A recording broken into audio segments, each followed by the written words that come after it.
Hello, everybody. Welcome to the PixelPlay podcast. My name is Adam CSRadical, and to my, I guess on my screen it's the right, it's in the center, it's on the left in some ways, depending on which way I'm looking. Directions are confusing on the internet. That's all I can say there. But we have what's, I assume, our fourth member of the show based on how many times she keeps showing up on here. We keep trying to push her away. She keeps coming back. I'm not sure how to stop that. But yeah, live between two gamers. Welcome to the show once more.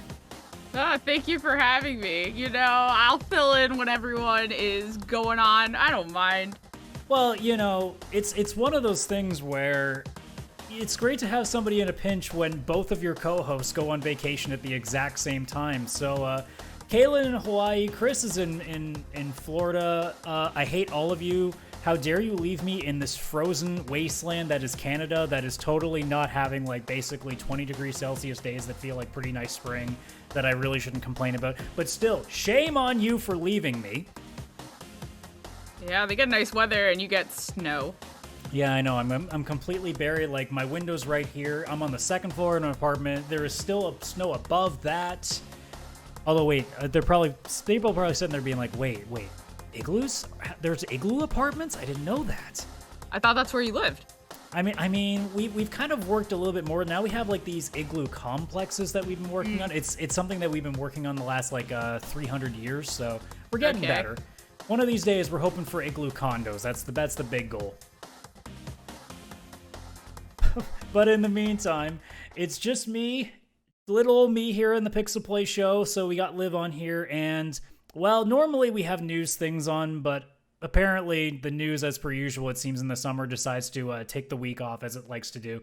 So I thought, as a funny joke, because I was left alone, I was left to fend for myself as a gamer, I figured, hey, well, what better topic to talk about than the kinds of games that just make us say, you know what, other people? Nah, I'm good. So this is going to be a show of us literally just talking about how we basically decided to be hermits, neats, losers, you know, basement dwellers, whatever you really want to call it, depending on which era of gaming you're from. And I figured I'd start off with the most random and probably the first one that I ever found. So I don't think a lot of people would have expected to see this, but the first game that I think I truly actually completely alienated myself from the entirety of humanity for a whole day was, oddly enough, the Magic School Bus video game for Sega Genesis way back in the day. Oh, really? So I think that was probably the first instance of because again, you know, young fellas, let me introduce you to the concept of game rentals, where you used to go to the store and for a day or 3, or if you were really lucky, sometimes 7 days, you could rent a game and keep it and play it until that time was up. And my parents thought it'd be cool to reward me one time with a 1-day rental of the Magic School Bus video game, to which I went, oh, I have 1 day, I need to finish this game. And the game is an educational game, which usually means it's either going to be ridiculously short or extremely long and repetitive. Joke was on Kid Me, it was extremely long, and I literally spent all night trying to finish it because, god damn it, I was going to make, because it was in space, so you had to do all the planets. God damn it, I was going to make it to Pluto before it became the not 9th planet of the solar system. Did you? Oh, I did. And then I left the bedroom, went downstairs, and my parents were like, hey, you've been gone for a while. And I looked at the clock. It was 9. I'd started playing since noon. I basically showed up for dinner, went back upstairs, and then that was it. And that was the first time that I think I went, oh, this is what gaming a lot feels like. Magic School Bus, that's what got you. Fuck yeah. I love that. I didn't even know that was a game. I mean, Magic School Bus games have always been a thing, in my era. I used to have a bunch of PC games. We had one where it was them going underwater and exploring coral reefs and stuff. I'm trying to think what other ones I had. I know there was a dinosaur one. So, but they had a bunch of those quick PC games that were more you just click on the characters and you click on the things to find the answers to stuff. And that was really it. But it was fine. I'm not saying they were good, but you know, you're 7, 8 years old. You don't really know what good is. You're just all the clicking. It's a video game, and it's got the kids and the Miss Frizzle, and oh my god, it's the bus, and you're just holy shit. Or I guess, because, you couldn't say that back then. It was, oh my gosh. Oh, yeah, you don't want to get in trouble. Nope, can't do that. I love that for you. 9 hours of playing the Magic School Bus. Look, addictions, they happen sometimes, you know? You can't control it every time. Sometimes you're just going to get that scenario where you're like, "You know what I want to do? I want to learn about the solar system for like an entire day." My longest gaming session that I'm aware of was in the beginning of the pandemic when everything shut down. I said, I'm going to start Days Gone. And I woke up with nothing to do and I started it. And then all of a sudden I was like, I'm kind of hungry. And I went upstairs and it was like 9 o'clock. And I started at maybe 11 in the morning. It was, all I did was play Days Gone all day. And that is when I said, oh my God, I can't believe I just did that. And just like, no, and you know you're definitely into it when food is not even a thing you're thinking about. Yeah, I stopped for a second and I was hungry. And then I went upstairs and it was dark outside. And I was like, wait, what time is it? And then I found out I was starving because I didn't eat since like 10 o'clock in the morning. Yeah, I can say that throughout my entire history of playing video games that like I forgot to eat because I am a very like scheduling person, so my brain will go, okay, it's somewhere around 11 to 1 o'clock in the afternoon. I probably should have some sort of lunch. And then usually around like 5 or 6, it's like, okay, I should probably stuff something into my system and then go right back. And then once in a blue moon, you're like, you know what? I do have to use the restroom. I should do that too. After that, who cares? Nothing else matters. But apparently in your case, you were like, 10 hours? Nah. Who needs food?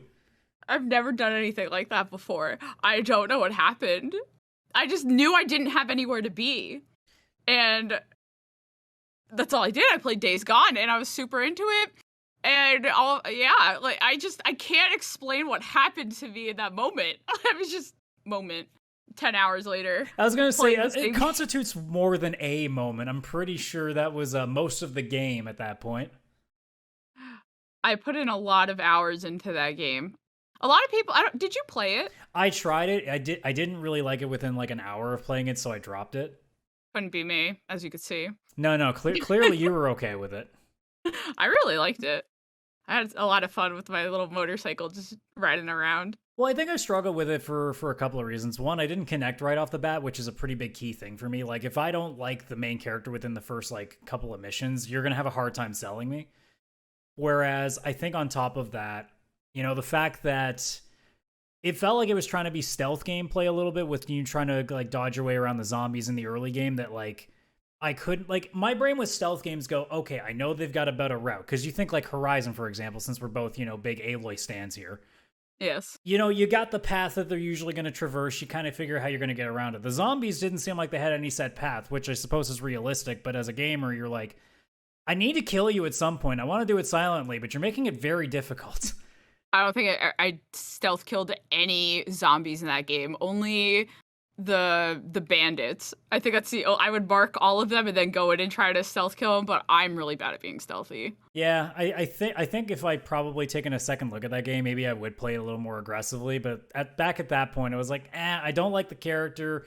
I honestly don't usually get behind like the really dreary, like, you know, wasteland. Like Fallout doesn't really do much for me these days. Obviously, Last of Us didn't work with me for whatever reason. I know that's a shocking thing to a lot of people, but hey, not everybody works the same way. But Days Gone was kind of a similar state where it's just like nothing was clicking. So it's like, you know, there's 1,000 other things I can grab. And sure enough, you know, there's always something else to take you on a 12-hour train, apparently. Usually not with, you know, out skipping meals, but hey, there's always something else. The Last of Us is a game where I won't play for like 12 hours because it's emotional. But if I'm playing that game, I will not talk to anyone. Like I'm playing, this is me time. This is Liv playing her favorite game time, and I'll get to you when I'm done having that time. It's like, look, I'm gonna be in a glass case of emotion for like 4 hours. Leave me alone. Yeah, because I know where all the emotional beats are for the game. So after I like hit the point, I'm like, okay, this is where I'm gonna stop, and then I'll look at my phone, and I was like, okay, 3 hours has gone by. What did I miss? But that's a game. Not that I've like lost all sense of time and perception, but that's a don't talk to me. I'm in The Last of Us. You're not here with me. This is us. Yeah, I think it's a little bit. It's a lot harder now to get into those modes. I think with me because, especially in my current setup, for those who don't know my desk setup, I have my main monitor in front of me that I'm staring at is my main gaming monitor, and I have two PC monitors next to me.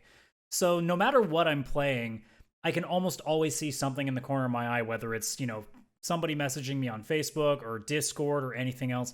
So it's a lot harder to get into a scenario where I'm paying attention to nothing else but the exact game in front of me.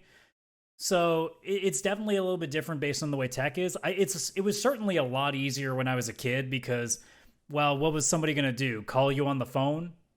Yeah. You didn't want somebody calling you on the phone back in those days because the internet used to turn off if that was the case. You didn't want to do that either. Yeah. As if I'm not showing my age enough as it is.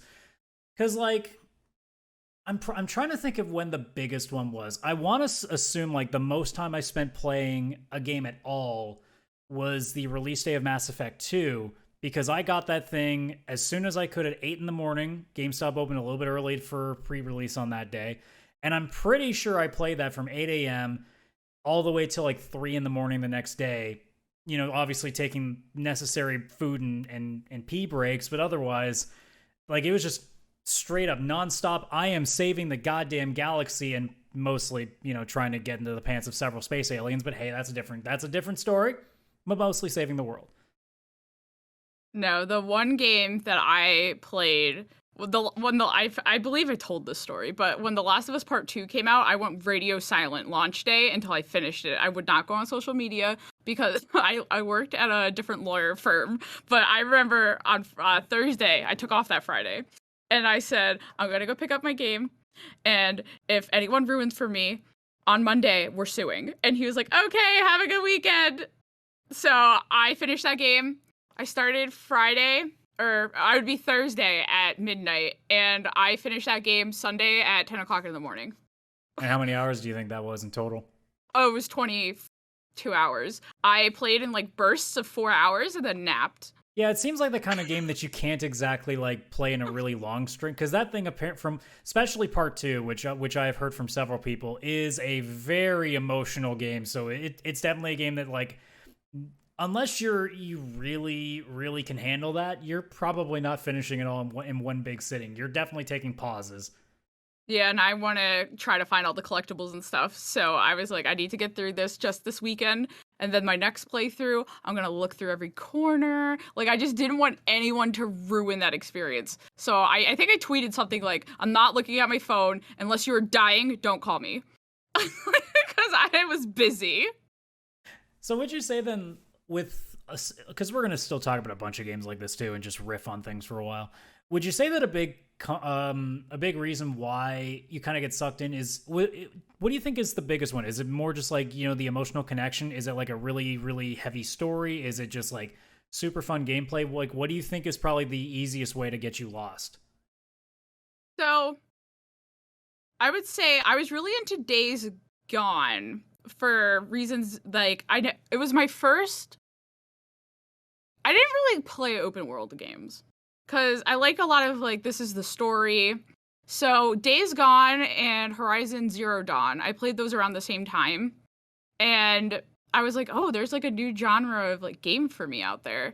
And I really like looting. I love finding stuff. And Days Gone, you could loot everything, like open car trunks, and then you could just loot everything. And then I was like, ooh, I could craft a baseball bat with a saw blade, and I'm just gonna, like, knock people down. But I think with Days Gone specifically, I really was interested in finding Sarah Whitaker. Because I won't give spoilers, but the whole premise of the game is he's looking for his wife, and it's been that many days gone since he's seen her. So if you don't care about her, I think the game falls flat for you. Is that why you aren't into it? Well, I think it was because it was in an early scenario where I guess like that like real need to do it wasn't connecting. It's in the same vein that like a big thing with like I guess it's you really gotta like give me time to settle in emotionally. Story-wise, like, you can't emotionally suck me in for, like, the first hour. So, like, for example, I know a lot of people, again, without spoiling it, it is old enough that I probably could, but I'm not going to anyway. Like, the first, like, intro into Last of Us, the first one. where a key person passes away very early on in the game. And I did not care because my thought was I didn't get enough time to really spend with it, so it wasn't like a lot. Like, it's not like, this is a definite spoiler, but that I'm willing to give out. Aerith dying in Final Fantasy VII because, well, that's a whole disc that you played. And in fact, that's almost 2 full discs you played back then. That's like, a good 20 hours. You had time to really get yourself invested in that. Whereas with Last of Us, it was like 30 minutes or less. So it's, I understood, like, when I saw it, I understood the power of it, but I also went, it doesn't affect me though, because I've literally just saw you talk for like 5 minutes. That's it. So like, it's different when somebody in that case dies, and then you take something like, say, Trails of Cold Steel, which is a 4-part JRPG game that are like 60+ hour games. So when someone dies in, say, the third one, that's like 100+ hours of time you spent with the entire cast that's gone through all of this. So it definitely weighs you down a lot more. So I think like the emotional baggage when it comes to sucking you into games, I think it really is dependent on the kind of game we play too, because shorter games can get your attention, like games that are like Life is Strange 2 Colors is a great example, where by the end of the first episode you're pretty sucked in, so that works out well. Whereas sometimes like you need like a long stretch in a game, in the same way that like, you look at Marvel movies where, certain things that happen when these characters have been around for like 5 or 6 films already, like you've had the time to really develop like some sort of a kinship with them, like a parasocial relationship that way. Whereas if it's something really early, like I see a lot of times like in anime or in games where, the kid will, they're showing the kid, when he's like 9 years old and how he becomes an adventurer, and it's because someone killed their parents. And you're just like, I know this is a big deal to the kid. I don't care. These people don't matter. Just get on with my slashy slash story. That's all I want. I want to go beat up goblins. Come on, let's go. My game that I was obsessed with as a kid was Roller Coaster Tycoon. And me and my sister, that was when we had the computer room in the house. So during the summer, we would just we didn't want to like lose money. So we're like, we'll just leave the computer on and we'll go play outside. You come back, there's puke all over the park. Everyone's unhappy. It's dirty. And we're losing lots of money. We're like, why? The park was open. And then when we were really into it, this is so awful. I'm going to tell you the story anyway. But we didn't want the attendance to go down. So what did we do? We sat by the exit, and when people were walking out, we picked them up and we dragged them to an area that was built in, walled in. And we gave them some benches, a place to pee, an ATM, and a food and a beverage place. Okay, so they you weren't total monsters. Yeah, but we didn't want the park attendance to go down. So we never let anyone leave the park. So it was 100% profit at all times. And then you could see, have you played those Roller Coaster Tycoon games? Way back in the day when they used to be in, like, you could get a disc in a cereal box. Like, that's how old I am. Yes. Yeah. So, like, you could see their thoughts. And all the people in the box were just walking back and forth. They're like, I'm tired. I want to go home. And we're like, sucks! It's like, nope, give me more money. Everyone. Yeah. You're the literal, like, you're grabbing them with the mouse. You're the literal, like, shaking them for money at this point. Yeah. So, and in hindsight, we're like, wow, that was really bad. But in the moment, we're like, money for our park. And then you fast forward to, like, any person that's ever played Sims, and you realize all the atrocities you've probably done to them over the years. Don't get me started. We'll get to that too later. Early. It's funny you mention that, though, like, the idea of, like, trying to keep the game on because you didn't want to have to leave it. Like, I used to do that all the time with Final Fantasy and the Super Nintendo, because back in those days, you had save points. There was no autosave. So, you're in the middle of a dungeon. You've probably fought, like, random battles for 30 minutes, and then you realize, oh, crap, it's bedtime. You're like, oh, no. But I lost all this progress if I turned it off. No. And then I smartened up a little bit, and I put a really tiny piece of duct tape over the little, like, red power thing, so they couldn't see if the light was on. Oh, it's funny. Because it worked out perfectly. The Super Nintendo's gray, so from a distance you wouldn't know especially at night. You ain't gonna catch it. Yeah. So that was my strategy. I did that. That definitely got through me a lot of 7-day rentals back in those days. I don't ever recall renting video games just because I wouldn't be able to, like, finish. I don't think I would be able to finish them. Yeah, a lot of the times I would be getting games that were like more multiplayer, especially with my younger brother. Like we'd get games like Super Smash Brothers before we finally owned a copy, or you get like Mario Kart, or you get like Mortal Kombat, depending on what you're looking for. If you want to get a racing game, if you want to get a fighter, if you want to get like some like multiplayer, like beat 'em up, kind of like a Diablo or even like in the PS2 era, get like an X-Men Legends or a Marvel Ultimate Alliance, like get some crazy stuff like that. Rentals always like I would once in a while rent a game that was single player, like once like obviously Final Fantasy. I try Ocarina of Time, and then basically have to print out pages and pages from GameFAQs.com because Lord knows I wasn't gonna every time I got stuck walk downstairs, hope the dial-up internet isn't gonna turn up, and then come back upstairs. So I just printed the whole damn thing so I didn't have to come back. Yep, I remember that. So like renting, you knew it, especially after you did it once, you knew better not to go after games you knew you weren't going to finish. So either that, or you would hope that you would rent a copy of like Final Fantasy 3, and the copy that you got was some guy who actually spent all the time in it, so you could at least just like play the end part where all the characters are maxed out, so you could just go and wreck shit for a few hours. Which Yeah, I was no. able to do sometimes. Like that was the other thing too. Like you would hope that somebody had done like enough progress in like a save file somewhere that you could at least like go have fun instead of doing all the work for a little bit. Yeah, it only takes one person to mess all that up though too. Well, yeah, because then you come in and be like, reset. Ruin someone's whole life right there. Well, I mean, they didn't get to keep it. That's not True. they should have bought a game. Sorry. Yeah, there you go. I'm trying to think what else. Well, I mean, my Destiny addiction is no secret. I've definitely spent more than full days playing that game. Again, I think a lot of, especially with Destiny and I think some other games, I think a lot of it's to the completionism that comes with it. And I'm not even like an achievement hunter, but it's more the thing of like, okay, if there's something I can do and it's not like like really bad copy paste garbage, like say what Assassin's Creed tends to do, where it's just, hey, go stand on all of these ledges for us. And I'm like, but I already did that like 11 times. Yeah, well, here's 19 more. At least with Destiny, yeah. it's like, hey, go play this game mode, or hey, go find this random little thing. And then at the end, it's like, here's this cool weapon. You're like, oh, that is pretty cool. And then you put it in the vault with everything else. But hey, you did it. You got the cool weapon. Is Destiny your most played game in terms of hours? Oh, without question. Like especially if I combine 1 and 2, but I think even 1 might actually trump anything that I've ever done. I'm really trying to think like what would I think the only thing that it could possibly, if I pulled it all together, maybe the NHL series over the course of my life might have. I know, Canadian who plays hockey. Shocking, right?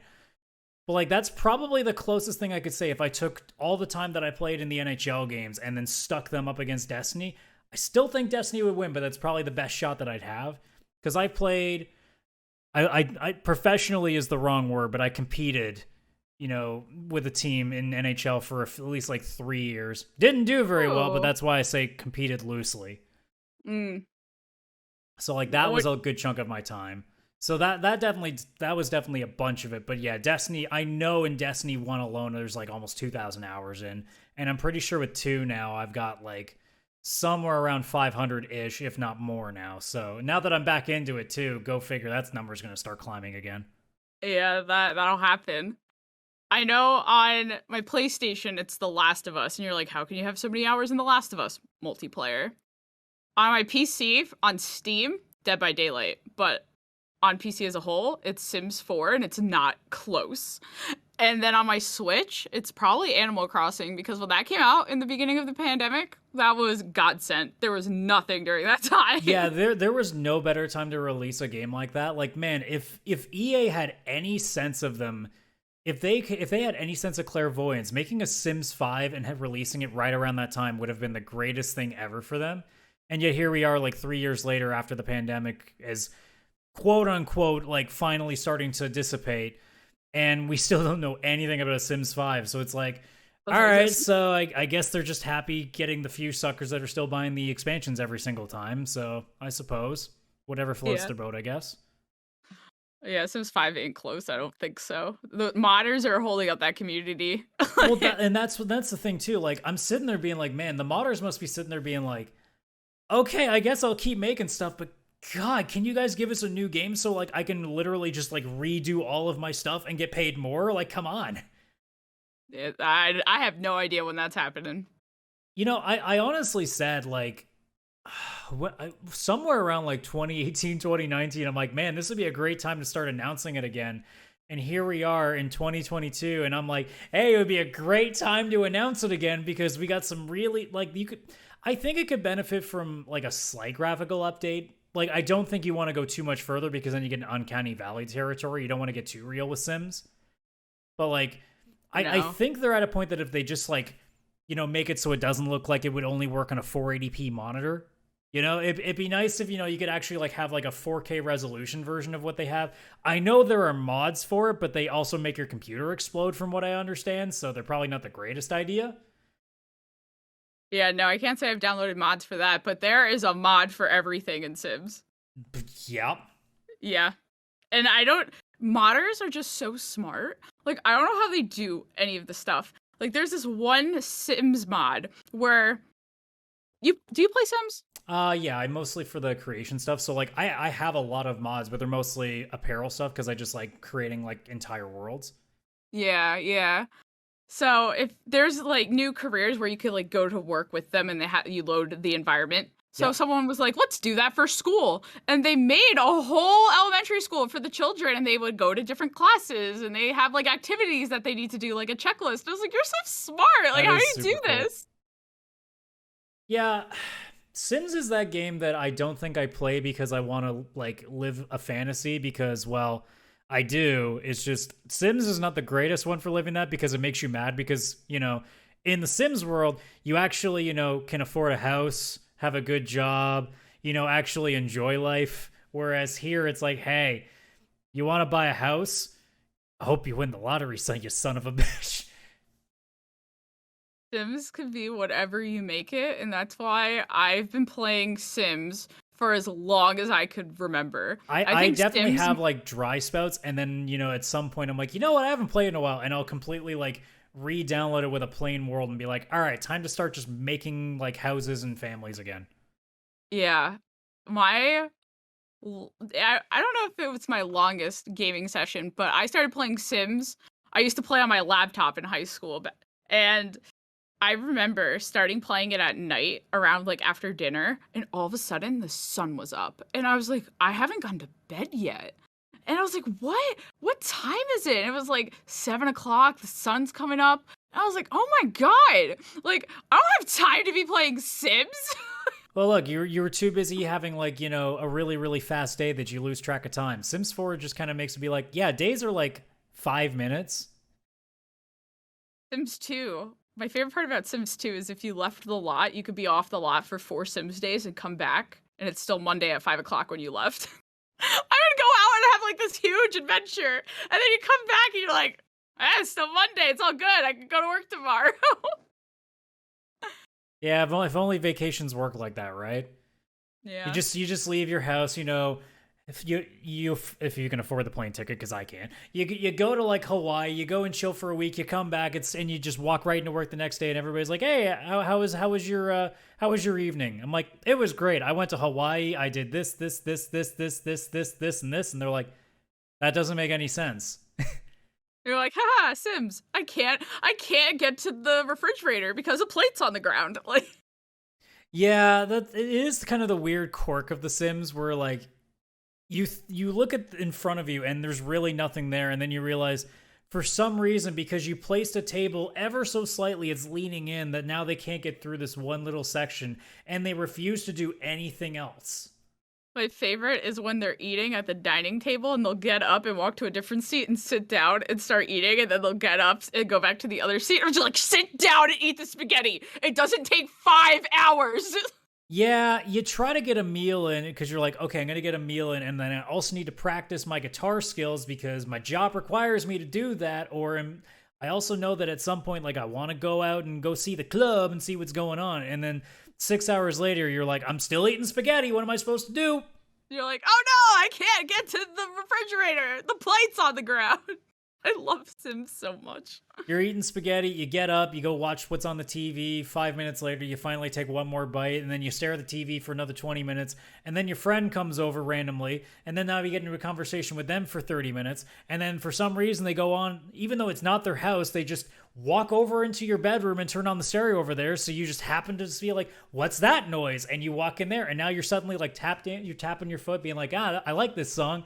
And then finally, oh yeah, I have the spaghetti in my hand. Chomp, there's another bite. And then in the meantime, you're like, oh crap, I have to go to the bathroom. You walk in, you go to the bathroom, and then you come back, and then you realize, oh crap, I haven't cleaned up that glass of water that I poured 2 days ago. And if for some reason, even though it's empty, it's got some stench out of it because, water has this amazing stench after 2 days.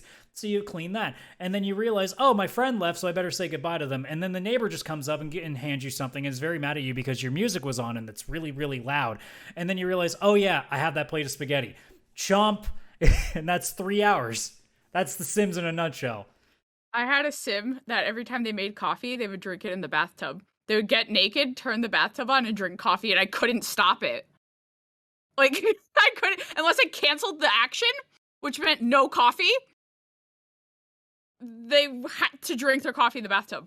So apparently that's just a thing now that's going to become a real life thing. We're just going to start, I'm trying to think, like, I can't think of a good pun off the top of my head, which is very disappointing to me, but It will come to you. Well, it depends. Like if you were having like, if it's a really boiling hot cup of coffee, I guess it would make sense to have a sort of a bubble bath, but I mean, I don't know how much. I can't do much better than that. I'm going to need some time for that one. That is some of the things that happen in that game specifically, and also the fact that like when you try, it's such an easy game to break because if you try to do enough stuff at the same time and you try to cancel one thing, it just shits itself. Doesn't matter how good a computer you have, you try to have too many things going on at the same time, and you just try to cancel one thing, and it goes, nope, you are now going to stand here and just forever. In Sims 3, I had a Sim take a shower, and when she got out of the shower, she glitched into the wall and was just T-posing, and I tried to reset her, like the debug thing, couldn't get her. So I was like, fine, I'll delete the wall, didn't work. I was like, fine, I'll delete the shower, didn't work. So she died, naked, T-posing in the wall. That's the way I want to go. I have so many messed up Sims stories. You definitely are going to have more of those than me because, like I said, most of my time in Sims is more spent creating. If I had any sense of like intrigue and interest in going into like the modding scenario, my God, I would thrive in there. But like, I do not care enough to go that deep. I just like taking other people's work and doing stuff with it. That's my thing. So like, I'll love creating like really cool houses. And I say really cool houses, they usually look like dog shit. I mean, you look at what modders can do. I can't do that shit. But like, I'm more just like either taking, like just really, really obnoxiously random styles and putting them in families, or I like seeing if I can like create the closest accurate representation to a character. Like I have an Aloy in the beach world in Sims 4, so like stuff like that. I like to make storylines for my Sims. I did a rags to riches challenge, and I started off with a empty lot, a grill, and a tent. And then I was like, oh, okay, I'm going to go out to... I would only let them do, like, odd jobs, so it was, like, part-time stuff. And I was then going to say, because it'd be really easy to get rich, actually, because the game doesn't make it that hard. No, I only did part-time jobs, which I think was with... I can't remember what expansion pack, but it would be like, it was like freelance. Could be, probably. It was like freelance stuff. But all I owned was a grill and a tent. So then I was like, I need to like go out and meet people. So I went to the bar and I found this girl and she was talking to me. And I was like, we're going to get married. But then we got married and she was on her last day of being an adult. And I was a young adult living in a tent. So then she turned elder and then she died and I inherited her whole house. And I was like, wow, rags to riches, complete. So your character was a gold digger is what you're saying. Yeah. He had like 500 simoleons to his name. That was fun. I just love making like really intricate storylines. And before mods, if you didn't have the mod to auto-populate the town, you would either have to like make all the families, or what I would do is I would make a guy every generation be a whore. So his whole job was to have sex with a different woman every day of the week. So he had at one point, I believe, 38 children with 9 different women. And then I was like, I want all my kids to meet each other, so I'm gonna throw a party. So then I cheated the game so you could have more than like 8 Sims at a lot, and there was like 40. And I was like, I need to make more food. So the horse Sim goes outside, he starts making burgers. But he had a family, but his wife was really the breadwinner because someone's gotta pay the bills when you're dicking around. So I was like, let's switch, literally. So like I was like, let's switch and see what everyone else is doing. The kids are swimming in the pool. Switch to the wife. Fist fight in the kitchen. All the mistresses found out. So I was like, shit. So then I called them all individually over to the grill, and I did makeup woohoo in the bush in the front yard. So all the mistresses were happy, and then everyone ate burgers at the end. But now I have MCC auto-populate, so I don't have to do that unless I really want to. See, I like that Sims 4 tries to auto-populate with people, but every time, especially when you have a shit ton of clothing mods, they really like to abuse accessories when they auto-populate. So like half of my Sims have the Overwatch Summer Games t-shirt because somehow that got put in the accessory thing. They have an eye patch. They usually have like a really obnoxious set of earrings and at least like, you know, like a pair of shoes that makes no sense going with whatever else they're wearing. And every time I'm like, look, I want to keep you. I can't in good reason let you exist. You need to go somewhere else. You go in the trash bin with the rest of the like monstrosities that Maxis came up with here. And then I go back and make really good people, and then, you know, see, that's the problem. My town is going to be way, like, you want to talk about a town of horrors, like, literally no one in my town by the end of it is going to be unattractive. So, like, there's literally just going to be a non-stop cascade of absolute debauchery in that town. I wish they would bring butlers back into Sims, like, just so Which you one could, was like, that? Because I don't remember that. Sims 2, I had a butler steal a child. I didn't know that was part of butling. I'll never forget this. RIP baby Jeremy. I remember this vividly. Sims 2, the butlers would come from 8 a.m. to 8 p.m. and 8 p.m. on the dot they would leave. So the butler was feeding baby Jeremy at 7:50 or so.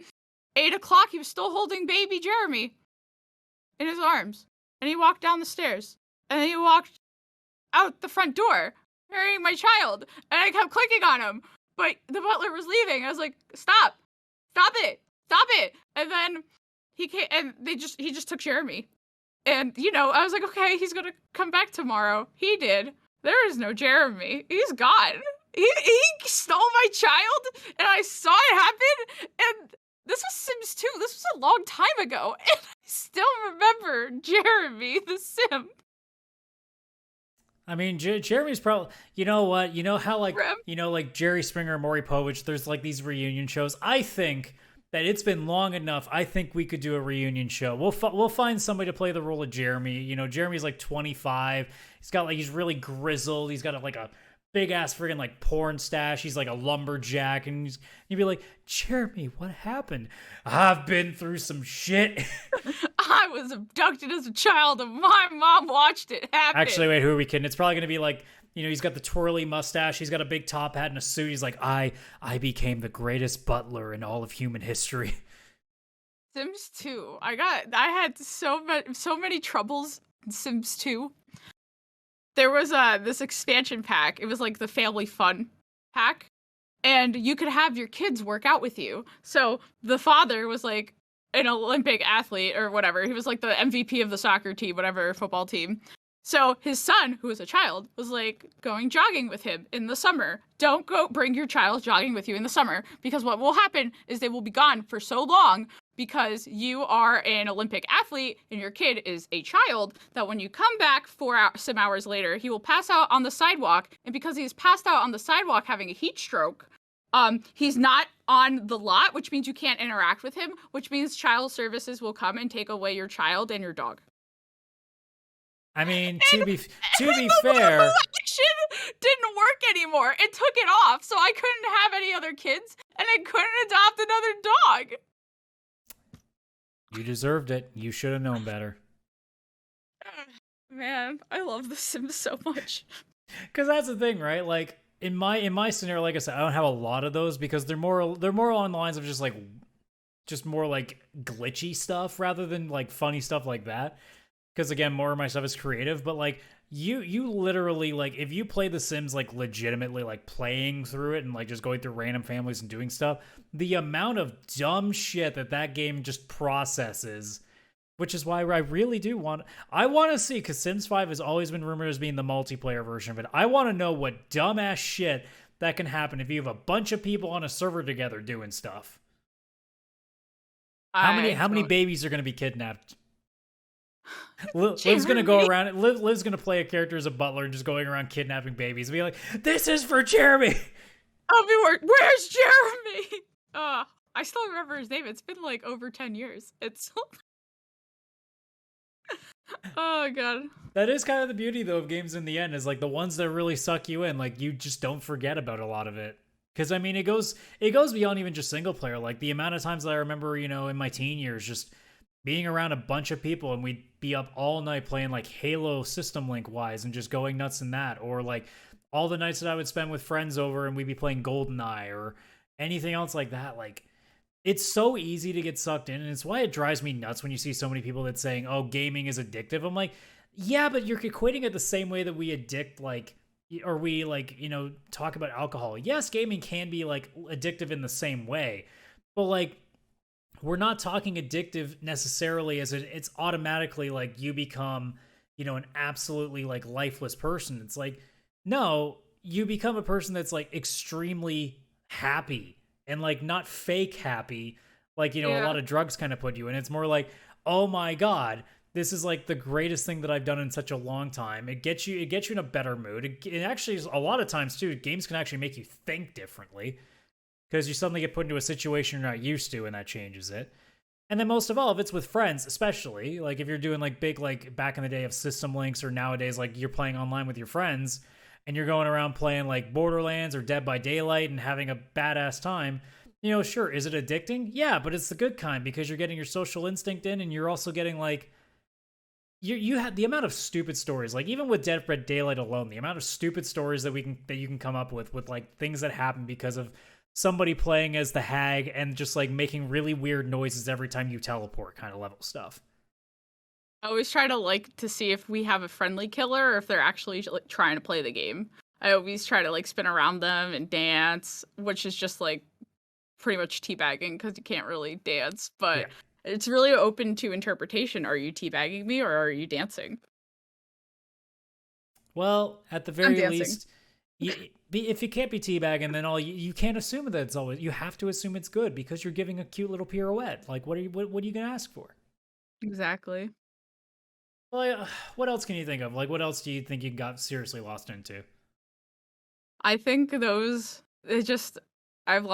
wouldn't say I've lost hours of simming, but simming, that is all of the hours. Yeah, simming, it's a verb. I will use it that way.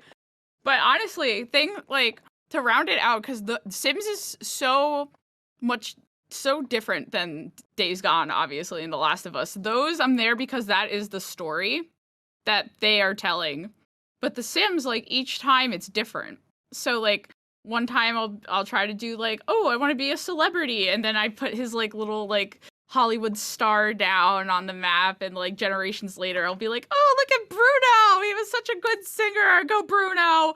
But then sometimes I'll make a fucking degenerate, and I've downloaded base mental drugs, and I sell, like, weed to people on the beach. So it really depends on, like, what I want to do that day on Sims. But I can't build. I don't play Sims to build. I appreciate all the people that upload their houses to the galleries. I really appreciate you people, because I can't do that. Everything looks like a square. But I'm there for the story. Sometimes it's a square with like a triangle roof, and you're like, yeah, I'm a designer. I can't. I can't do it. I'm so bad at building.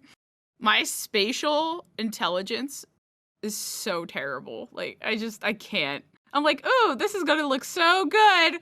No, it's just a rectangle with smaller squares in it. And I was like, that's not a good house. But that I'm there because I like to create a scenario and play through it, which you don't do. That's the only game I would say I like where I can create something in. Like I've tried Minecraft because Frui, my co-host, who he's sleeping right now because time zones, but he really wanted me to try Minecraft and I just couldn't get into it. Like I don't like to build, and there wasn't a way for me to really create a story, I felt like. Yeah, Minecraft I found like cuz I'm pretty big into that, but it's not because of the game I think necessarily. It's because I find it's a really easy game to be social with.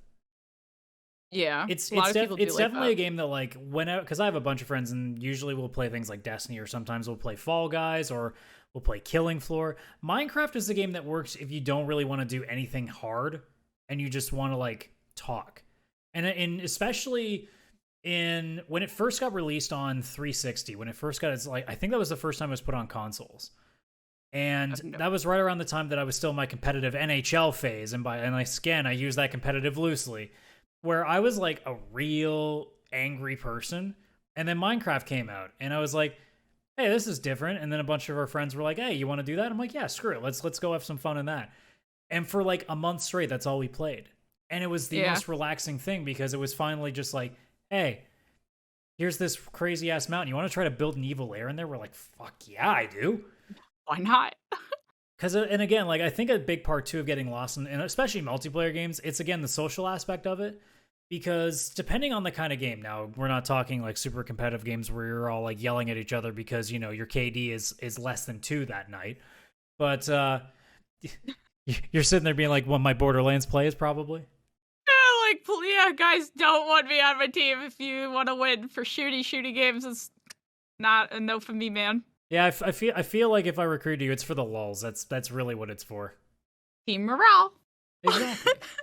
But like playing games that are especially a lot less intensive, like it really gives you a chance to finally like talk with people that even if they're people you know like actually in person or people that you've met online, like it gives you a chance to talk about stuff that you normally wouldn't because you're too busy being like, all right, we got to go get this thing and then we'll do this. Like you'll usually joke once in a blue moon, but like playing Minecraft was the first time that I really got the chance to like have like actually pretty like interesting conversations that didn't just lead to like get more game talk. Like it was actually like really thought-provoking stuff. And I think that's another way of getting lost. It isn't just the game itself. Like sometimes you can just get lost in the way that like if you go to a friend's place and it's like 2 a.m. and you're all talking about like really random like emotional stuff and then you realize, oh my god, it's 2 a.m. What the fuck were we doing? You realize 3 hours ago everybody else left and it's just down to 4 of you and you all just sat there the entire time and talked about how usually life sucks, but sometimes there's a little bit of like, man, wouldn't that be so cool if we could do this and this and this. And usually there's the one drunk person that said I love you guys like at least 17 times. Yeah. But yeah, I really do believe that like when people say they get lost in a game, like I know some people on the outside who don't understand it would probably sit there and be like, oh, that's worrying, like you're completely detaching from reality. It's like, yeah, but it's a like generally speaking, it's a really good detachment, especially now these days. Like obviously you with the pandemic and say Animal Crossing, for example, like that's a detachment that's necessary. And almost like it almost should be required in some ways because Lord knows we needed it on some days.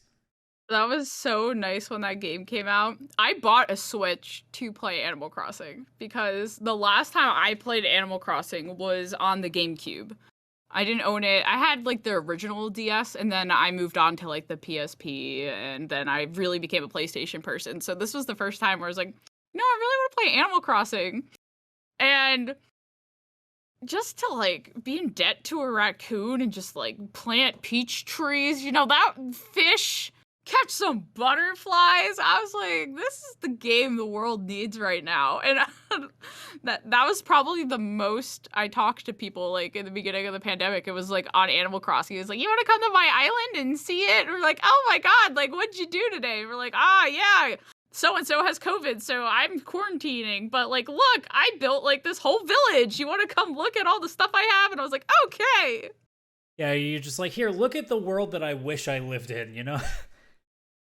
Where you can go, where you can actually go out and hang out with people and actually enjoy things instead of being cooped up in a really small room just looking around being like, Where is everybody? I want to go outside. It's the one time as a gamer you actually be like, I want to I go want to go outside. outside. Yeah. I'm trying to think if there's anything else before we kind of start to wind down here. Is there anything else I can think of that was really super into? Because the second you brought up Minecraft, I'm like, oh my god, I almost forgot about Minecraft. I tried it. I couldn't get into it. I think the closest thing, because when you were talking earlier about like games that you've played the most on Steam, I don't get lost long when I play this game, but like when I do boot up Rocksmith, like that is definitely a point where I get like super lost because it's a good like hour or 2 hours of just sitting there just playing, usually pretty badly, but playing like some really cool songs on guitar, and then just like in the same way that like if you're listening to a record where you're just sitting there just kind of like bouncing your head, like there's me now just sitting there with the electric guitar that, for those, Liv can't see it because she's looking at the wrong, like she doesn't get the same webcam view that's on the stream here, but like you taking my electric guitar and just kind of chilling, and then like for an hour I'll play, and then I'll look at my phone and somebody's been trying to like ask me a question for like 30 minutes. I'm like, oh oops, I guess I was too busy jamming there. Yeah. It makes me, actually, you know what? I miss the days of Rock Band. I know it would not work anymore, but I miss those days. Well, Why? because we don't hang out with people in person as much now. So make it online.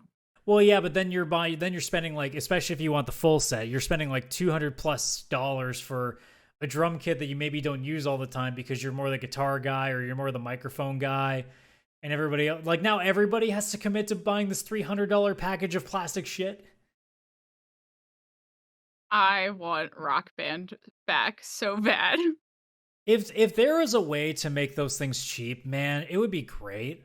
But like those, there's just no way. There's no way they could do that for cheap. And even if they could, they wouldn't charge us cheap either. They would still lie to us. Like the things could cost them $20 and they'd be like, nah, you got to pay $300 for this. Sorry. I have my PS3 still just so I could play Green Day Rock Band. And I have a microphone stand so I can like put the microphone in and play the guitar at the same time. I used to have the Guitar Hero World Tour set, and I can't believe. Oh no, I didn't get rid of it because I needed to. It was broken as shit. Never mind, I forgot. I broke 2 drum sets, so like I don't have those, but I got the guitar. Like I want to say it was like 8 years ago. Somebody was selling like the Rock Band original kit, and I got that, and it still functions. But now I live in an apartment where I can't really use it because it would piss off everybody, especially the people on the floor below me, because that kick drum is loud. Yeah. But like, man, those were good times. Like, and it's funny, I cannot play drums to save my life. But if you put me in front of a Rock Band kit and I can read the screen, I can play most songs on expert, and it's stupid. But you put me in front of a real set and just try to keep me a 1-2 beat, I can't do it because I'll lose beat easily. Apparently, if I can read notes on a screen, it's easy as shit. But if you throw me in front of the real thing, I'm like, boom, I can't do it. Guitar though is fine. Hero. I'm good at both. That doesn't change. Yeah, I wish they could bring that stuff back. I mean, they tried to, but it didn't work very well. I think that was the thing. Like Guitar Hero, the new one did. Also, the new one sucked because the idea of the guitar was stupid. They were like, hey, instead of 5, we're gonna have like 3 and 3, so it gets the feeling of you moving up. I'm like, yeah, but the whole idea of the guitar was like, especially in the later games where they had like the little slide like thing where you could just slide your finger along it so you could feel like Eddie Van Halen. Yeah. I'm like, that was at least when it was at its best because it felt like a guitar. Now it just went to basically you're playing chords and that's all you're doing. Yeah, I bought that one and I didn't like it because like if you wanted to like they had a large catalog of songs, but you had to play online to unlock songs. Like why can't I just play those songs? Yeah. And also like again with Rocksmith too, like the modding scene is insane for that game. So like if you're a big Iron Maiden fan like I am, you probably have like 200 songs you can pick from that people have done. So like you can just spend a whole day just jamming to those tracks. And it makes me think like, man, if you could do that for keyboard, like digital keyboards or even drums, but that would be expensive as shit to get a proper like drum kit and do that. But I would spend the $500-$600 for that because I do want an electric drum kit. And if I could have a game attached to that, oh my god, that would be so much fun. I would love to actually learn drums properly doing that. find someone who knows how to drum. Well, I mean, I'm sure somebody could figure out a way to like make like their own version of a game where you have an electric kit and you just kind of map out the buttons on it. I'm sure it's doable, but that sounds like a lot of work for not a lot of returns for that whoever that person is. So I don't think that's ever going to happen. Yeah. And it's like with I guess with Sims 4, Rocksmith doesn't really ever have to do anything else because the mod they keep releasing stuff and the modding scene keeps it going, so they don't have to do anything else. Oh, I know all about that. Well, that's probably why Sims 5 is never coming, because they're just like, we just got to do like barely any work and just do a new expansion pack and throw some more clothes in there, and you guys will eat it up for the next 6 months. Yes. Yep. Seriously, bring back Rock Band. I want it so bad. I'm with you. Anything else? I think that might be like I could like throw like insert JRPG here, but those are mostly just you get lost in them because the story's good and they're also like 80-hour games. It's not hard to get lost in those. So I was waiting for you to bring up a JRPG game. Well, to be fair. it's not really a fair conversation because like a lot of the times you're not necessarily lost in them because let's be honest, a lot of JRPGs are 3 hours of grinding and then 10 minutes of story and then another 3 hours of grinding and then another 10 minutes of story. So it's not necessarily getting lost so much as it's you being like, well, my character sucks at this point, so I need to fix that. Happens. That's a grind. But otherwise, can you think of anything else? Otherwise, I think we might have hit the end of our rope on this topic. Yeah, I think I shared my abundance of Sims stories. Yeah, I think you've told the world, why you should never, have control over like a family's life, because you'll just like, you know what? I really think you need to go drink coffee in a bathtub right now. I had no control. That was solely on my. I don't know how he worked. That was his choice. I guess the last question I could ask on this topic is, what's the next game do you think you're going to get lost in? Is there anything on the horizon that you're looking at that you think like, oh, that might be the next one that sucks me in for a while? I mean, I did play a lot of Horizon Forbidden West when it came out, and that was my game I'd play for like hours after work. But I'm just waiting. I'm just passing time right now until they give me a new game plus mode. I'm currently playing Curse of the Dead Gods, which is a rogue game, which I didn't really play any until I played Returnal, and I was like, I love Returnal. But then I started playing that, and the good thing about that is all the runs are between like 10 and 20 minutes. So like the first time I played it, I accidentally played for 2 hours and didn't know. I thought it was 11 o'clock. And then I'm playing Dying Light 2 with my girlfriend, and that game, if I wasn't playing with her, I think I'd be playing like hours on hours, just because it's really beautiful and it's a lot of fun to run around, but time zones, they're not my friend. But in terms of like what's coming out this year, I'm not really. It's also hard to say because almost nothing's dated, but like, yeah, because there's a lot of like, I was just even looking at Game Informer's like list of everything announced. There is not that much still announced for the next 7 months, and then you just scroll to the to be announced thing, and it's just an endless list of stuff. Well, that might get filled out in a couple weeks. Games Fest is coming up. Well, also Xbox will have at least their conference in June, so hopefully that'll even things out a little bit. I'm trying to think, like, the one thing that I know that I'll definitely spend a bunch of time in, and by a bunch I mean literally until I finish the game, because I was really into the first Coffee Talk, which I've mentioned on the show before. That's a game that I get lost in for a completely different reason. It's the most soothing experience I've ever had playing a video game.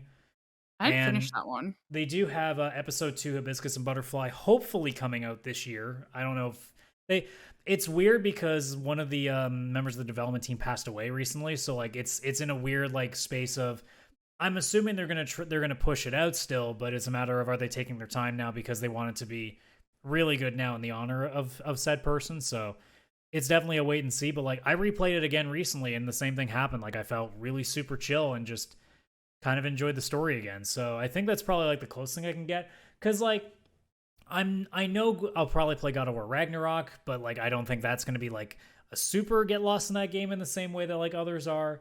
I'm trying to think like what else is even coming in the next little while, because so much is just in the air right at this point. And like it's hard to tell. Like maybe when the new Sonic game comes out, like I'll just get lost in that like nostalgia for a little bit. But like, it's definitely a point that I don't think I know what the next one is yet, because I don't even think the industry really knows what the next big game is going to be right now, because so much is in limbo. Yeah, that and delays.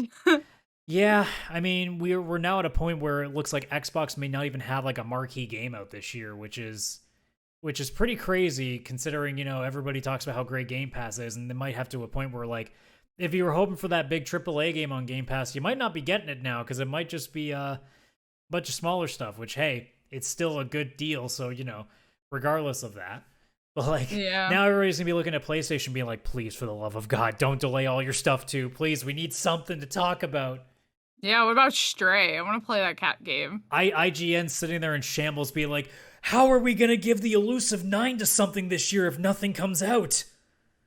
There you go. Because everything's surrounded in like anywhere between 8.1 and 8.9 is where they sit in. Because God forbid you give anything below a 6 to a game. But hey, that is a conversation that I don't think we have time for. So as we sit at about an hour in the show, I think that's probably a great way to cap off this show. So thank you so much for joining, Liv. I'll let you get all your plugs in since you were so graciously coming in clutch here off the bench. Thank you. Thank you for putting me in, Coach. I appreciate it. So I've been on the show before, and I'll always come back to talk to you guys. I love you all, and maybe next time they'll be here. But I'm Liv from Between2Gamers. I am one of the co-hosts. My other co-host is Frui, and he's a British guy, so he is sleeping.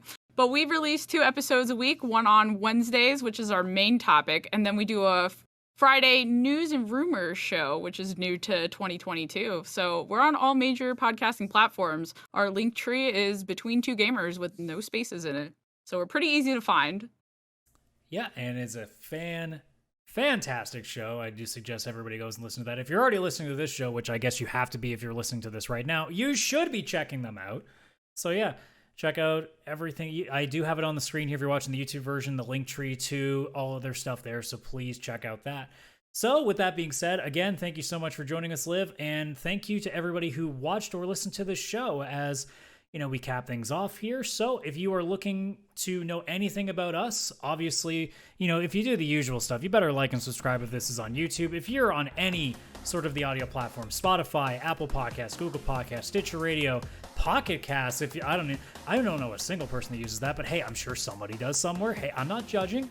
But like, if you can give us a rating and do that, and then obviously share it with all of your friends, especially Liv, just constantly poke her and be like, hey, watch the episode with you in it. You probably won't want to, but do it. But yeah, and then obviously we have our link tree as well. That's linktree/pixelplaypodcast. So that is linktree, linktr.ee/ English is a hard language, /pixelplaypodcast.